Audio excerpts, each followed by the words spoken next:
দাদা আমাদের ছেড়ে চলে গেছেন, আর কখনো বলবেন না সুব্রত কেমন আছেন হালায় আউটডোর যাবেন, আপনার লোকে আমার রুমটা রেখে দেন, নাহলে আপনার লোকে রাখেন, আমরা আলাদা দিয়েন না, বুঝছেন না? কথা কোনো লোক নাই তো, এখন সবাই কাজে কাজে ব্যস্ত। আমাদের যারা সিনিয়র ছিল তারা তো আমাদেরকে শিখিয়েছে কিভাবে ভালোবাসা, কিভাবে সম্মান আদায় করতে হয়, ওনাদের কাছ থেকে শেখা। আনোয়ার হোসেন, শওকত আকবর আর প্রবীর দা, এই তিনজনের সাথে আমার একেবারে অন্তরের অন্তঃস্থল থেকে সম্পর্ক ছিল। তখন আমার হাতে পুরো সংসারটা দিয়ে উনি চলে গিয়েছিলেন, 9 মাস ছিলেন না বাংলাদেশে। আমি যতটুকু পেরেছি, এই তার মিথুন, আকাশ, নিপুণ, মেয়ে মণি, আমার যতটুকু সম্ভব হয়েছে আমার কাজের মাঝে সব কিছু বাজার থেকে ওরা তাদের স্কুলে নেওয়া, কলেজে দেওয়া, ওই সময়টা আমি করেছি। তো এই করে হয়তো তার কাছ থেকে আমি ভালোবাসা আদায় করেছি, স্নেহটা আদায় করতে পেরেছি।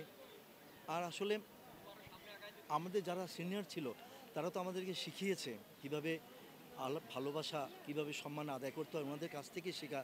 আনোয়ার হোসেন, শওকত আকবর আর প্রবীর দা, এই তিনজনের সাথে আমার একেবারে অন্তরের অন্তঃস্থল থেকে সম্পর্ক ছিল। তাদের কোনো কিছুতেই হলে, তাদের একটু জ্বর হলে পর্যন্ত আমাকে ফোনটা দিত, কি ওষুধ খাবো, কোন ডাক্তার দেখাবো। এই যে এটুকু অর্জন করেছিলাম বিধায় তাদের সাথে আমার সম্পর্কটা ছিল। আর শেষ পর্যন্ত আমার একটা নাটকের দল ছিল, যে নাটকগুলিতে আমি সারা বাংলাদেশ ঘুরতাম। দাদা সেই দলগুলিতে আমার একেবারে অপরিহার্য ছিল, থাকতেই হবে দাদা। দাদা না থাকলে আমার মনে হতো যে আমার কিছু যেন নেই, অপূর্ণ থাকতো। কারণ উনিও তো মঞ্চ থেকেই আমাদের চলচ্চিত্রে এসেছিলেন, আমিও যেমন এসেছিলাম। তো দাদা আমাদের ছেড়ে চলে গেছেন, আর কখনো বলবেন না সুব্রত কেমন আছেন হালায় আউটডোর যাবেন, আপনার লোকে আমার রুমটা রেখে দেন, নাহলে আপনার লোকে রাখেন, আমরা আলাদা দিয়েন না, বুঝছেন না? কথা কোনো লোক নাই তো, এখন সবাই কাজে কাজে ব্যস্ত। আসলেই কথা বলার লোক আমরা কমে গেছি বিধায় দাদার সাথে আমাদের দূরত্বটাও বেড়ে গিয়েছিল।